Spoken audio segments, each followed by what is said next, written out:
ओम खड्गं चक्रगदे सुचापपरिगां शूलम्बुशुण्डिं शिरा शङ्खं सन्ददधिं करैस्त्रिनयनां सर्वाङ्गभूषावृतां नीलास्मद्युतिमासपाददशकां सेवे महाकालिकां यामास्तौ स्वपिते हरौ कमलजो हन्तुं मधुकैटभम्।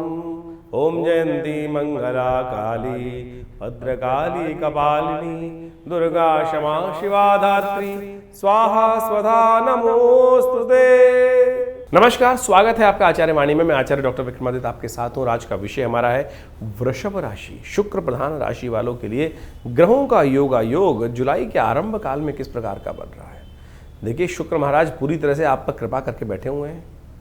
बृहस्पति उदय हो जाएंगे, वो भी चीज़ें आपके फेवर में ले आएंगे।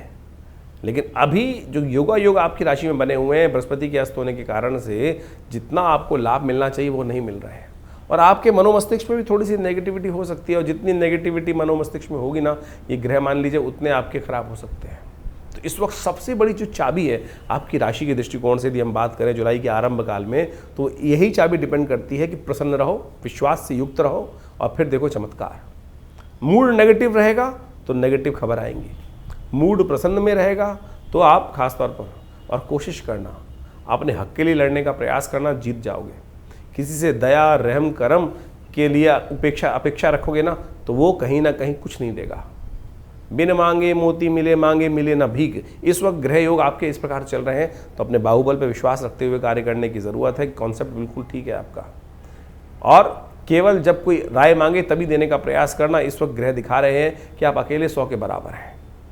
लेकिन आवश्यकता है थोड़ी सी कुशाग, थोड़ी सी डिप्लोमेसी के अनुसार से कार्य करने का प्रयास करें।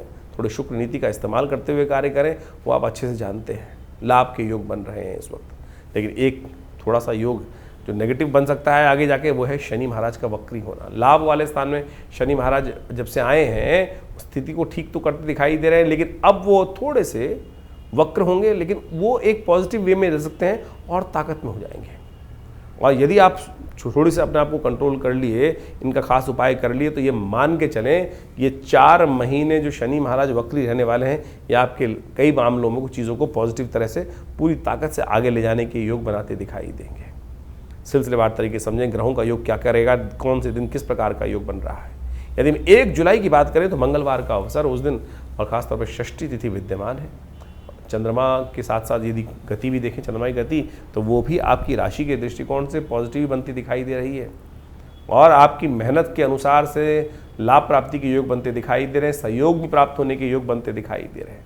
सुबह थोड़ा हल्का हो सकता है, लेकिन दोपहर को आते आते चीज़ें पॉजिटिव तरफ बढ़ने के योग बनाती दिखाई दे रही हैं। चाल में मस्त रहिए, अपनी ज़्यादा नेगेटिव ना सोचें और कोशिश करें आगे बढ़ने का प्रयास करें।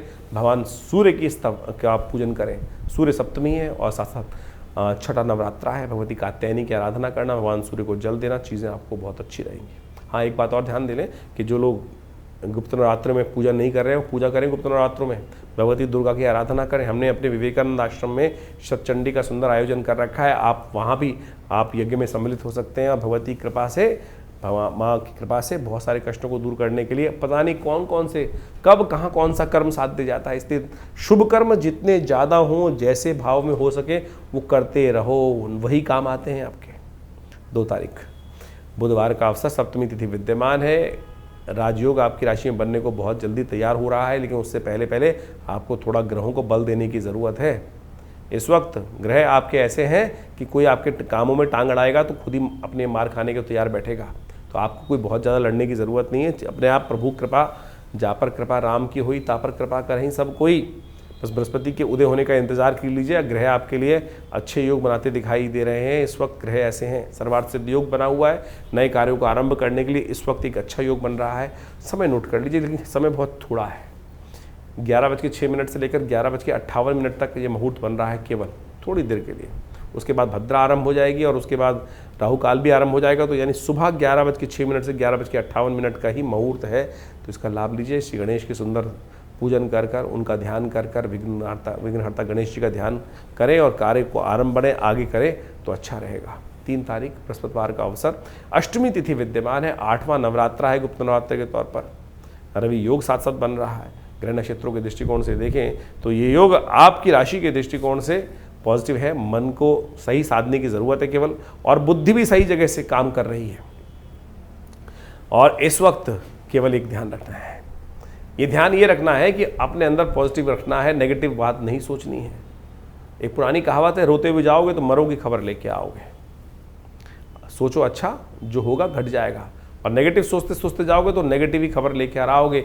इस बात का विशेष तौर पे ध्यान रखने की ज़रूरत है। बिल्कुल ये छोटा सा उपाय और सब चीज़ें आपके फेवर में आने के योग बन सकते हैं। बृहस्पति अस्त है, बृहस्पति का दिन है, तो कोशिश ये करें थोड़ा पीले रंग का टीका माथे पे लगाएं। हो सके तो किसी जो ज्ञानी जन व्यक्ति हैं उनकी सेवा करने का प्रयास करें, पीली चीज़ों का दान करें, अच्छा होगा। 4 तारीख शुक्रवार का अवसर, 9वीं तिथि विद्यमान है, और इस दिन सुबह सुबह ग्रहों का परिवर्तन का योग आपकी राशि के दृष्टिकोण से राजयोग तो बन रहा है, लेकिन थोड़ा स्वास्थ्य को बिगाड़ रहा है। स्वास्थ्य का ध्यान रखना पड़ेगा। अननेसेसरी की चिंताएं जो हैं वो घेरे रखने दिखाई दे रही हैं, और यही चिंताएं जो हैं वो आंतरिक शत्रु के रूप में काम कर सकती हैं, और उन शत्रुओं को मर्दन करने के लिए नवरात्र का, गुप्त नवरात्रि का सुंदर अवसर है। तो ऐसे में गुप्त नवरात्रि के अवसर पर भगवती काली को प्रसन्न करें। सर्वा बाधा प्रशमनम त्रैलोक्यस्य अखिलेश्वरी एवमेव त्या कार्यम अस्मद्वैरी विनाशनम। तो इस प्रकार से अपने समस्त अंदर बैठे शत्रु, बाह्य बैठे शत्रुओं को समाप्त करने के लिए भगवती से प्रार्थना करें। विवेकानंद योगाश्रम में इस दिन पूर्णाहुति का यज्ञ रहेगा गुप्त नवरात्र का, तो आप सब लोग चाहें तो उस यज्ञ में भी सम्मिलित हो सकते हैं। अपने नाम से ब्राह्मण की व्यवस्था भी कर सकते हैं, पंडित जी की व्यवस्था कर सकते हैं, वो सब आपके लिए शुभ योग बनाएगी। माँ भगवती का सुंदर शिव विग्रह आश्रम पे जो विराजमान है वो 500 साल पुराना भगवती का चमत्कारिक शिव विग्रह है, जो पाकिस्तान से, मुल्तान से हमारे यहाँ आश्रम पर जब आज़ादी के टाइम पर आया, और बहुत आज भी उनकी चमत्कारिक शिव विग्रह विद्यमान है। तो आप उनका दर्शन करेंगे तो देखिए सुंदर योग बनेगा, कल्याण के योग बनेंगे। 5 तारीख शनिवार का अवसर है, दशमी तिथि विद्यमान है, और इस दिन सर्वार्थ सिद्ध योग का निर्माण भी हो रहा है। ग्रह नक्षत्रों के दृष्टिकोण से स्वास्थ्य का ध्यान रखते हुए केवल काम करने की ज़रूरत है, और अन्य स्थिति चिंता करने की ज़रूरत नहीं है। यदि इन 2 चीज़ों को आपने चिंताएं हटा दी और साथ साथ स्वास्थ्य का ध्यान रखा, तो फिर तीसरा फैक्टर जो है वो सफलता, वो आपको अवश्य मिलता दिखाई देगा। शनि को मनाएं, सदा सुख पाएं। शनि महाराज इस वक्त थोड़े से और उनको मनाने की ज़रूरत है। हनुमान जी को पूजन कर लें, हनुमान जी को चोला चढ़ा लें तो पॉजिटिव होगा, लाभ के योग बनेंगे। 6 तारीख रविवार का अवसर, एकादशी तिथि इस दिन विद्यमान है, और थोड़ा मनोमस्तिष्क जो है वो बदलाव की तरफ जा रहा है। जो हल्का सा कहीं ना कहीं कोई कमी थी उसमें ठीक होने के योग बनते दिखाई देंगे। दोपहर तक जो ग्रहों का योग परिवर्तन की तरफ जा रहा है वो कहीं ना कहीं थोड़ा उदय कर रहा है। ऐसे में थोड़ा सा रास्ता देना चाहिए आपको। दूध का दान करना, शिव पर थोड़ा दूध का अर्पण करना, यह आपके लिए बहुत कल्याणकारी रहेगा। इस दिन विशेष तौर पर सबसे बड़ा परिवर्तन जो हो रहा है वो है देव शयन हो रहा है, लेकिन बृहस्पति का उदय हो रहा है। बृहस्पति जाग रहे हैं लेकिन देवता शयन करने जा रहे हैं, और ये आखिरी देव शयनी एकादशी जो होती है वो विशेष तौर पर ग्रह नक्षत्रों के दृष्टिकोण से हम समझें तो उस दिन देव शयन हो जाता है। 4 महीने तक देव शयन रहता है। कार्तिक एकादशी को जाकर, कार्तिक मास की एकादशी, देव जो उठनी एकादशी होती है, उस दिन जाके देवता जागते हैं। लेकिन सबसे शुभ कार्य ये होता है कि भगवान शंकर के पास समस्त सत्ता आ जाती है, और समस्त सत्ता भगवान शंकर के पास आने के बाद भगवान शंकर के अधीन हो जाते हैं। तो भोलेनाथ को प्रसन्न करना तो केवल 1 लोटा जल से ही, तो कोशिश ये करें भगवान का सुंदर स्तवन करें, देखिए समस्त कार्य करने के योग बनेंगे। विवेकानंद योगाश्रम में हमने पूरे इस 1 महीने में, जो सावन का महीना शुरू होने जा रहा है 11 तारीख से, यहाँ पर रुद्राभिषेक नित्यपति रहेगा। रुद्र अष्टाध्यायी के द्वारा भगवान शंकर का रुद्राभिषेक नित्यपति चलेगा। कभी दूध से, कभी दही से, कभी तेल से, कभी विशेष तौर पे जो अनेक प्रकार की औषधियाँ होती हैं भस्म से, सब प्रकार से भगवान का अभिषेक चलता है। बड़ा विशाल शिवलिंग आश्रम पे प्रतिष्ठित है, और रुद्र अष्टाध्यायी से नित्यपति उनका स्तवन चलता है। तो आप सब सादर आमंत्रित रहेंगे। पूरे 30 दिन तक ये अनुष्ठान रहेगा रोज़ शाम को। तो आप भगवान का सुंदर स्तवन करें, और देखिए भोलेनाथ पर जो सत्ता होती है तो बड़ी इजीली प्रसन्न हो जाते हैं। 7 तारीख सोमवार का अवसर, द्वादशी तिथि विद्यमान है, और ग्रह नक्षत्रों के दृष्टिकोण से मनोमस्तिष्क पॉजिटिव भागता दिखाई दे रहा है। बहुत सारी इंट्यूशंस आपके मनोमस्तिष्क में आती दिखाई दे रही हैं, उनको उपयोग करने का आपको प्रयास करना चाहिए। और ग्रह नक्षत्र पॉजिटिव हैं, संत महात्माओं की सेवा करें, और वामन पूजा के दिन इस तिथि को माना जाता है। आषाढ़ की जो द्वादशी होती है वामन द्वादशी के नाम पे मानी जाती है, तो उनका पूजन अवश्य करना चाहिए। 8 तारीख मंगलवार का अवसर, त्रयोदशी तिथि विद्यमान है और इस दिन भौम प्रदोष का योग बन रहा है। ग्रह नक्षत्रों के दृष्टिकोण से ग्रह आपके लिए अच्छे हैं। मंगल के ही की राशि में ही विशेष तौर पर चंद्रमा विद्यमान है। भौम प्रदोष का योग बना रहे हैं। यदि ऋण जीवन में परेशान कर रहा हो, कष्ट कर रहा हो, तो इस दिन सुंदर रूप से भगवान शंकर का सुंदर स्तवन करके पूजन कर लेने से ऋण मोचन के योग भी बन जाते हैं। 9 तारीख बुधवार का अवसर, चतुर्दशी तिथि विद्यमान है।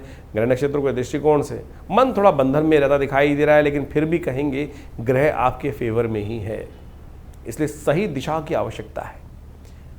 मन कहीं ना कहीं भटकाव की तरफ जा सकता है, यदि सही दिशा मिल जाए तो आप बहुत चीज़ें अच्छी हो सकती हैं। इन दिनों आपका मन जो है ना 2 भावों में भटकता दिखाई देगा, धर्म करूं या अधर्म करूं, ये करूंगा तो धर्म होगा, ऐसा कर लूंगा तो अधर्म हो जाएगा। इसके लिए सही गुरु की आवश्यकता है, सही गुरु के दिशा निर्देशन की आवश्यकता है। और इस दिन गुरु पूर्णिमा का सुंदर योग बन रहा है 10 तारीख को, और गुरु पूजन करके, गुरु वंदन कर आप सही दिशा प्राप्त करने का प्रयास करें, गुरु की आज्ञा का अनुसरण करने का प्रयास करें। अंधकार प्रकाश में परिवर्तित हो जाएगा। 10 तारीख को बृहस्पतिवार, पूर्णिमा तिथि, सत्यव्रत का योग, ग्रह नक्षत्र गजकेसरी योग बनाकर आपके लिए तैयार हो रहे हैं और ये कहीं ना कहीं लाभ के रास्ते आपके लिए खोल सकते हैं। आशीर्वाद की ज़रूरत है। गुरु महाराज का आशीर्वाद लेकर काम करने का प्रयास कीजिए, देखिए कृपा होगी, सही दिशा प्राप्त होंगी। हाँ, एक बात ध्यान रखना, इन दिनों आप अपने गुरु स्वयं बने हुए हैं। किसी की बात अच्छी नहीं लग रही है आपको, केवल अपनी जहाँ चल रही है, तो उससे हटके चलने का प्रयास करें।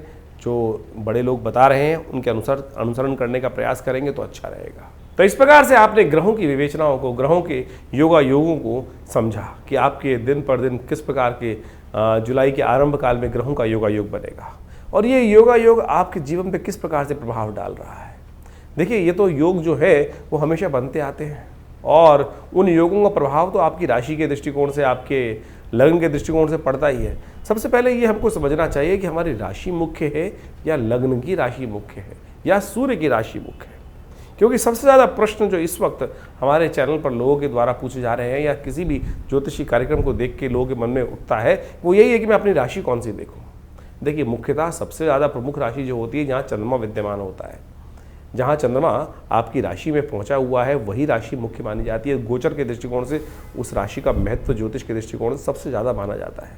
लेकिन हमारा एक ऐसा मानना है और हमने प्रत्यक्ष रूप से ज्योतिष के अंदर देखा कि वह पूरी जन्मपत्री को कई स्वरूप में देखा जा सकता है और उन सब चीज़ों को अच्छे से देखने के बाद फिर ज्योतिषी ही ये को देखना चाहिए कि आपके ऊपर कौन सी राशि के अनुसार से किस प्रकार से ग्रहयोग फलीभूत हो रहे हैं। कई बार चंद्र राशि फलीभूत होती है और कई बार लग्न राशि फलीभूत होती है। वो ग्रहों पे के योग के ऊपर निर्धारित होता है कि ग्रहों के योगायोग किस प्रकार से, किस व्यक्ति के दृष्टिकोण से कौन से ग्रह कार्य कर रहे हैं, कौन से ग्रह सुप्त अवस्था में है, कौन से ग्रह जागृत अवस्था में है, कौन से ग्रह स्वप्नादि अवस्था में है। तो इन सब चीज़ों की विवेचना करने के बाद फिर ये निर्धारित किया जाता है। चंद्र राशि वैसे फिर भी आप सही तरह से देख सकते हैं। आपके जन्मपत्री के अनुसार से चंद्रमा जिस राशि में विद्यमान है उसको चंद्र राशि बोला जाता है। उसके अनुसार से आप देखेंगे तो आपका फल बिल्कुल मैच होगा। लेकिन नाम राशि बहुत सारे लोगों को जन्मपत्री पता ही नहीं होती। उसको तो एक और तरीका होता है कि नाम के दृष्टिकोण से, कि आपका नाम जिस अक्षर से निकल रहा है, अवकाश हड़ा चक्र के अनुसार से, उसके अनुसार से आपका नाम के जो पहला अक्षर है, नामाक्षर जिसको बोला जाता है, उसके अनुसार से भी आप राशि देख सकते हैं।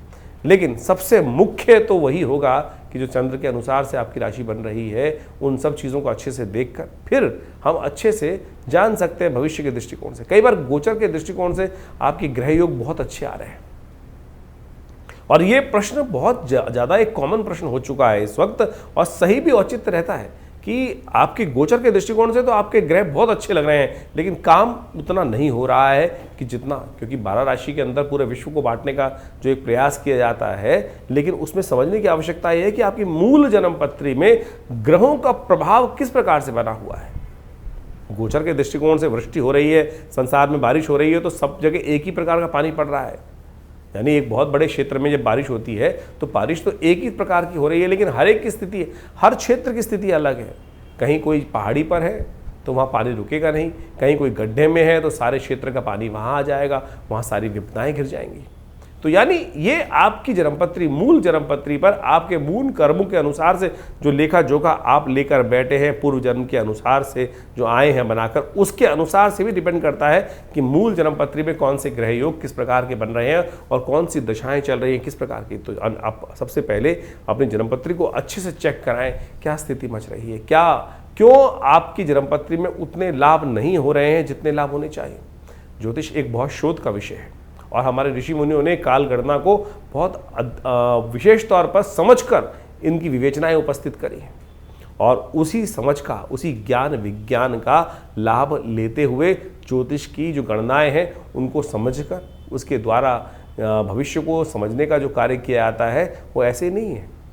कई बार हमने हजारों जन्मपत्रियों में इस प्रकार से देखा है कि जैसा जो घट रहा है वो सामने, जो चीज़ सामने दिखाई दे रही है गुण योगा योग के अनुसार से वही घट रहा है, बिल्कुल उसी प्रकार से।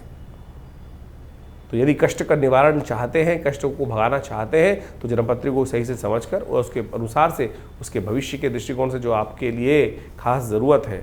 देखिए, बड़े भाग्य मानुष तन पावा, बड़े भाग्य से मानुष तन मिलता है और ऐसे ही नहीं दुख में निकालने के लिए है। इन दुखों को समाप्त करने के लिए एक दिशा पकड़ने की आवश्यकता है, दिशा बदलने की आवश्यकता है। दशा स्वयं बदल जाएगी। दिशा किस प्रकार से पकड़ी जाए, किस मार्ग पे चला जाए, चलना ही तो है। और चलना यदि गलत मार्ग पे होगा तो गलत तरफ हमको लेके जाएगा, सही मार्ग पकड़ लेंगे तो सही तरफ चलते चले जाएंगे। तो यही जो दिशा हमको ज्ञान विज्ञान के माध्यम से मिले तो वो विशेष तौर पर हमारे जीवन में कल्याण का मार्ग बना देती है, सही रास्ता हमको दिखा देती है। तो आप अच्छे से समझें आपकी जन्मपत्री में कौन से ग्रह योग किस प्रकार के हैं। गोचर के दृष्टिकोण से तो हम बता ही रहे हैं आपकी राशि में किस प्रकार के योग बन रहे हैं। और इस वक्त आषाढ़ के महीने के अंतिम अवसर पर जो ग्रहों का योगा योग बनकर तैयार है वो आपने अच्छे से देखा। शनि महाराज अब अपनी राशि को में जो बदल कर पूरे स्थिर हो चुके थे फिर वक्री होने जा रहे हैं। इसी जुलाई में वो वक्री हो जाएंगे और जिस भाव में चल रहे हैं कहा जाता है वक्री ग्रह और ताकतवर हो जाता है। षडाष्टक योग शनि मंगल का बनकर शनि के साथ मंगल का जो तैयार हो रहा है वो कहीं ना कहीं फिर एक विश्व में उपद्रव की जो चिंगारी है उसको भड़का सकता है। जो लोग कह रहे थे कि शांति हो गई है, ये पुनः शनि महाराज वक्री होने के बाद 4 महीने वक्री रहने वाले हैं शनि महाराज।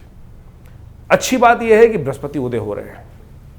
बृहस्पति जो उदय हो रहे हैं वो एक बहुत अपना शामक प्रभाव, अतिचारी बृहस्पति, जैसे ही पिछले करीब करीब मई में परिवर्तन किया था उसके बाद परिवर्तन करते ही कुछ दिन बाद ही वो अस्त हो गए सूर्य के सन्निकट आने के कारण से। अब पुनः वो जागृत हो रहे हैं, उदय हो रहे हैं और अपना प्रभाव पूरी तरह से दिखाएंगे। हमने आपकी राशि के दृष्टिकोण से उस पूरे के पूरे जो रास्ता है बृहस्पति और शनि महाराज के वो सब आपके समक्ष तथ्यात्मक तौर पर रखने का प्रयास किया है, उसको आप अच्छे से समझ लें।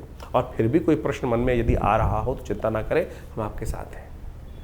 यदि आप खुद मिलना चाहते हैं आश्रम पे तो रविवार को हम मिलते ही हैं हर व्यक्ति के साथ। सुबह 8 बजे से लेकर करीब करीब जो 10 साढ़े 10 बजे तक विशेष कार्यक्रम रहते हैं। उन सब में बहुत सारे लोग आकर यज्ञ में सम्मिलित भी होते हैं और माँ भगवती का आशीर्वाद भी लेते हैं और अपने प्रश्नों का निवारण भी जान लेते हैं। और यदि बहुत दूर है तो फ़ोन पे आयुष जो आप विशेष तौर पर अपॉइंटमेंट्स का प्रोसेस है, आप फ़ोन नंबर चल रहे हैं उन पर संपर्क साध कर अपने प्रश्नों का निवारण जान सकते हैं और उस उपायों को कर आप अच्छे समस्याओं को दूर करने का योग बना सकते हैं। तो ये राशिफल हम लगातार आपके साथ रहते हैं और बहुत सारे अलग अलग जो ज्योतिष की गणनाओं के माध्यम से विभिन्न ग्रहों का परिवर्तन होता है उन सब के समस्त सिद्धांत आप तक पहुंचाने का प्रयास करते रहते हैं। तो इन सबको समझें, जीवन में सही मार्ग को पकड़ें, सत्य मार्ग को पकड़ें और फिर आगे चलने का प्रयास करें तो अच्छा रहेगा। धन्यवाद आप सबका।